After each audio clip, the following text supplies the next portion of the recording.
Hey everybody, welcome to the Sideline Report. I'm Marvin Jackson. You just heard some post-game comments from some Washington players after their victory over the Eagles last Saturday. With me tonight to discuss the victory is Donna Hopkins. Thanks, Donna. Good to be back. And also on the telephone is Washington fullback Darrel Young. How are you? I'm doing well. How you guys doing? Hey, we're doing great. How was practice today, Darrel? It was a normal practice. It was technically our Wednesday practice, but just an opportunity to go back there and get our legs back under us, and coming up a win like we did.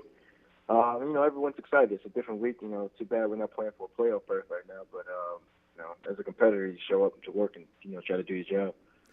You all played some inspired football, and that one comment you made about Deshaun talking to you guys before the game, that was very important, right?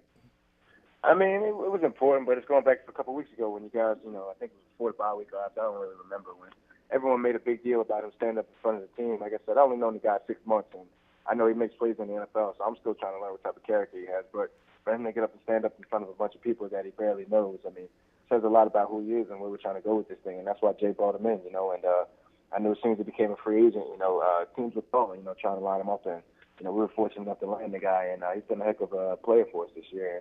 And I'm just excited to see where this thing could turn around to next year. Speaking of early presence, Darrel, you got a few in that Eagles game yourself. Talk about your play. Touchdowns, you were tackling on special teams. It was an all-out effort and a good game for you, early present. It's exciting. I went to school in Philly for 4 years, so anytime you get a chance to play in front of, I can't say a home crowd, but, just the fans that, you went to school in front of for a couple of years. That was exciting because they're all telling me that, we have no chance and the Eagles are going to beat us by 50 and stuff like that. So, it's just good to go out there and get a win and, have some fun in that environment. Like you said, special teams, and, I'm just excited about the special teams unit this year because last year, we lost a lot of games without the special teams. So, it's just exciting to be in the situation that we're in and just be a lot better. You play both offense and special teams. Not too many people playing that now. Most people, if they're playing on offense, they're not playing special teams. That's true. That makes you pretty special. I had a great mentor in front of me in terms of Mike Sellers, and he's a guy that played 13 years in the NFL, and as everyone knows, the fullback role is very limited. If you're losing the game, then the fullback role is irrelevant. So being in the situation that we've been in, I've kind of been on the back burner in terms of what I can do for the team this year. So special teams has been my role a lot because we were playing from behind a lot in a lot of games this year. So like I said, I had a great mentor in front of me to help me and guide me and show me that, hey, the way to stay in this league is to play special teams, on top of doing some positive things on offense and stuff. Hey, Darrel, when you look at the team last week, you all phases of that team came together. Was that the key in you all getting that win last week, the fact that special teams contributed as far as the offense? Robert had a good game, and then the defense came up with some big plays. Was that the key in that game, and then moving on to Dallas's game? It's important to, gain momentum. I've never left the season, on a 2-game win streak or at a win streak at all. So it'll be exciting to kind of, if we can win 2 games in a row to kind of build momentum, try to get our fan base back because, right now a lot of people are questioning, if this team is really dedicated to winning football and stuff like that. So, we want our fan base back. Obviously diehard Redskins fans are going to be there, and we appreciate them, each and every week coming to games. But, we got to do something to turn the city around because it's been a long time since, a championship has been brought here. And I know it takes a lot to get to a championship, and you got to, take stepping stones. But this week will be a great stepping stone of where we're trying to go with this thing and try to turn it around. All right, Darrel, turning the city around.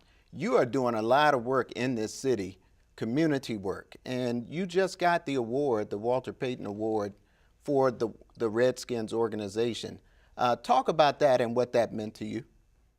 It's exciting to be, in the same sentence as, Walter Payton, be considered one of the, I guess, people who people can rely on, or person who people can rely on to kind of, look for positive sides, and honestly, I just do a lot of community work because I didn't have anyone to go back to or anyone to, help guide me to where I am today in terms of, guys making it to the professional level and coming back and speaking and stuff, and holding camp. So, every opportunity that I get to go out there and be with kids and do military stuff and everything like that, I just go out there and try to have some fun. But at the same time, you got to get back to, people that, help you get, basically to this path and, people who support you on a daily basis. And, there's a lot of fans out there that are Redskins fans that I will never know, but I just know they support us. And, why not try to impact some lives in a way? And that's my goal in life.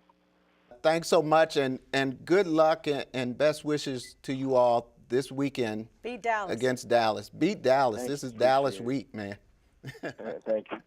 All right. That was Darrel Young. And, we didn't talk about defense in that game. Right. And the defensive unit, and people have been talking about Haslett, a little bit soft in that zone. And I had a chance to talk to Ryan Clark about what happened at the end of the game with the interception. Right. And he's saying that they went to more of a man-to-man. Really, when you think about it, if you're not able to play that zone well, then maybe you should go man-to-man. I think that they would be more effective if they did do man-to-man. Talking to some of the former players and everything, they said that you would be more effective. But if you don't have the personnel to go man-to-man, you're going to be crushed in that.